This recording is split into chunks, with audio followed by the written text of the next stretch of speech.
Hey, this is Maxtan, and this is Candid at the Movies. Today I'm giving you a review of Ballad of a Small Player, directed by Edward Berger, starring Colin Farrell, Bella Chin, Tilda Swinton, Alice Jennings, and Denini Oop. Ballad of a Small Player is starring Colin Farrell, and he is a gambler that is above his head. So he has a lot of issues. The world is falling apart around him, and he has to try to figure it out. The best movie to compare this to is Flight, starring Denzel Washington. This is not as good as Flight. I love Flight, but this is kind of in the same realm where a person has an addiction and they are trying to figure out how to make their self right again. Before we begin other ideas, this movie is gorgeous, beautiful, stunning, amazing, will take your breath away. In terms of cinematography, this is probably one of the best movies you will see this year. And probably one of the best movies you will see in a while. When it's supposed to be bright, it's bright. When it's supposed to be dark, it's dark.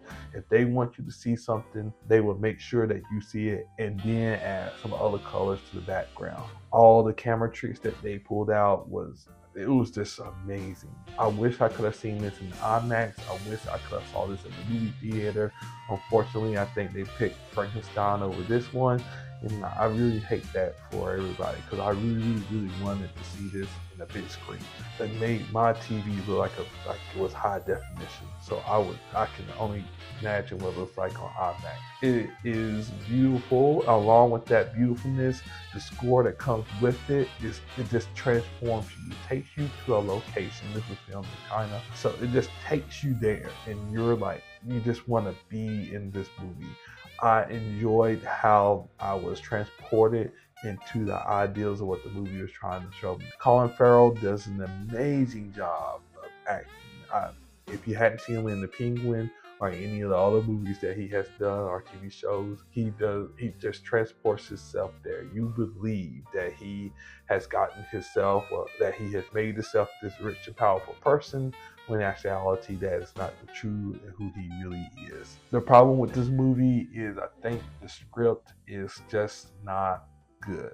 It's either the direction that was happening in relationship to the script that they were given or the screenplay that was written. It just doesn't have the oomph. There are moments that you literally are bored.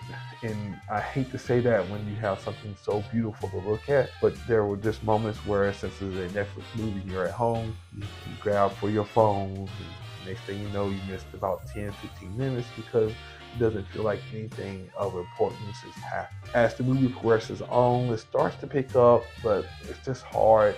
You lose focus quite frequently unless there's something pretty happening on the screen.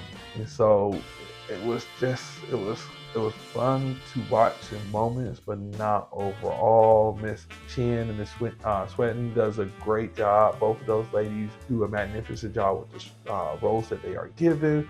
But since their roles aren't really fully fleshed out and kind of halfway done, I felt like once again, whenever Colin Farrell was not on the screen talking, kind of just started checking out.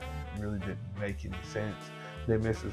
Who was really fun, just didn't bring the comic relief that you really wanted. So if you watch Flight, John Goodman was the comic relief, and that was needed to break up the seriousness of this addiction that Mr. Washington was facing at the time, along with his other co-stars. Colin Farrell and the other people, as they were dealing with their addictions, either with the gambling or helping the gambler or trying to get the gambler, it wasn't. You just didn't have those moments to give you a break. With that being said, it was a great movie overall. It was not going to be in my top 10, but I really enjoyed watching it. Alex Jennings was just there. He kind of had a little bit role to help us move from point A to point B, but overall, it could have been a lot better. I wish it was a lot better. I wanted it to be a lot better, but it was still a great movie to watch. I'm glad that I watched it. I would give this movie a B-. I just think the screenplay just hurts it so bad that it has all the ingredients to be a masterpiece. But with that, well, not so much a bad screenplay, but a screenplay that is lacking. It just kind of falls flat multiple times. I hope that you go and give it a watch. Please go with an open mind. Tell me about it in the comments, how much you liked or didn't like this movie. Like, comment, and subscribe. Sleep at the Movies. Y'all need to listen to them because they have some. That last podcast they did was so much fun. Once again, this is Maxtan, Candid at the Movies, and I'm out.